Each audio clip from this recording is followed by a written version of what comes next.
Accessibilité est le mot d'ordre que s'est donné le Quai en Fête pour sa 10e édition 2025. On en discute avec la présidente. Et en fait, a commencé suite aux festivités du 50e anniversaire de la ville il y a 10 ans. J'étais aussi sur le comité du 50e et on a voulu continuer à perpétuer. Alors, il y a toute une équipe qui s'est mobilisée pour qu'il y ait des trottoirs de bois, une tour et tout ça. Alors, c'est parti de là en fait. Qu'est-ce qu'on nous réserve cette année comme nouveauté? Comme nouveauté, bien, on a beaucoup parlé de l'importance qu'on accorde à l'accessibilité. C'est sûr qu'on va avoir un événement fort à la fin août, le Grand Ballroom qui va souligner le 60e et le 10e avec un chapiteau vraiment bien déguisé, avec un stage band de 35 musiciens, un animateur pour la soirée. Ça va être la grosse fête, mais la belle fête pour souligner ça.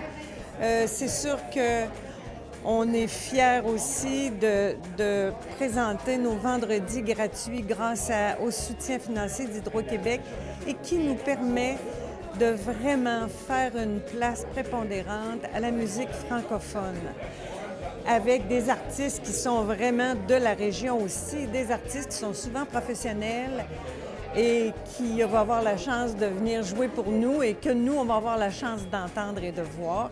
Alors, c'est sûr qu'il y en a beaucoup. C'est sûr que nos musiques et bulles aussi sont là, mais avec, je l'ai présenté tout à l'heure, mais le premier groupe, les Wooden Shape, ils ont commencé tout jeunes à faire la scène de nos musiques et bulles le dimanche matin. Et là, ils vont partout. Ils sont allés même en France. Alors, ils reviennent nous faire un beau clin d'œil pour cette célébration-là. Ça va vraiment être un événement, ces artistes-là. Alors, je pense que c'est tout ça qui est en fête. Puis, à part de tous les cours qui se déroulent, ce qu'on tient à mentionner, c'est qu'en fait, c'est vraiment pour le monde, pour la proximité, pour le plaisir, pour se retrouver ensemble avec des prestations de qualité. On a parlé tout à l'heure en conférence de presse d'une nouvelle navette. Oui!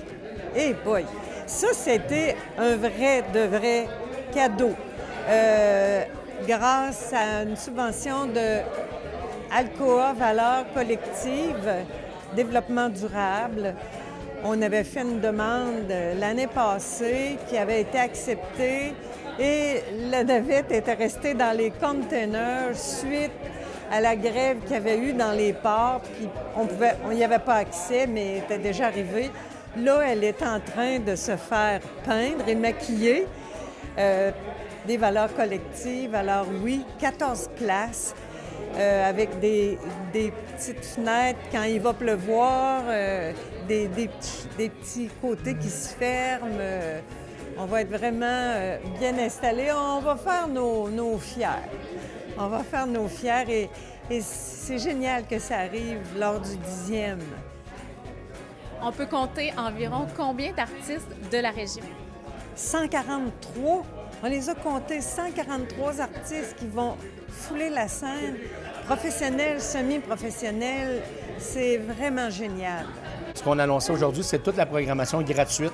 Le reste de la programmation, les mercredis scène libre, les vendredis gratuits Hydro-Québec également, et nos musiques et bulles le matin et le dimanche matin. Et on attend plusieurs artistes locaux.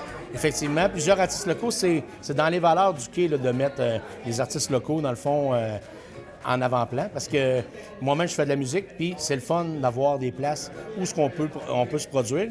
Puis en plus de ça, avec le Quai qui détient toute une infrastructure vraiment professionnelle, l'éclairage, la sonorisation et tout, c'est vraiment le fun de pouvoir offrir ça. Puis les gens de la place de jouer devant leur monde également.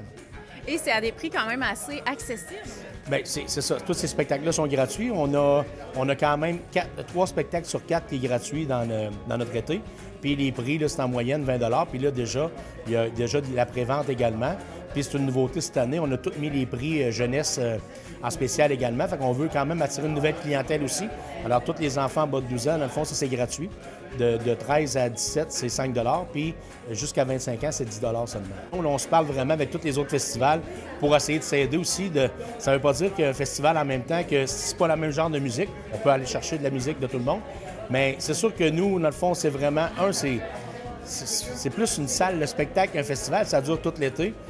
Dans le fond, c'est sûr que l'ambiance qu'on a au quai, la beauté du site, la proximité avec l'artiste également, parce que on est quand même proche de la foule, on est quand même proche, je veux dire, de l'artiste également. On peut s'asseoir, on peut rester debout, on peut sortir du chapiteau, on voit bien de partout. Fait que c'est vraiment quelque chose d'unique là, qu'on a à Saint-Angèle.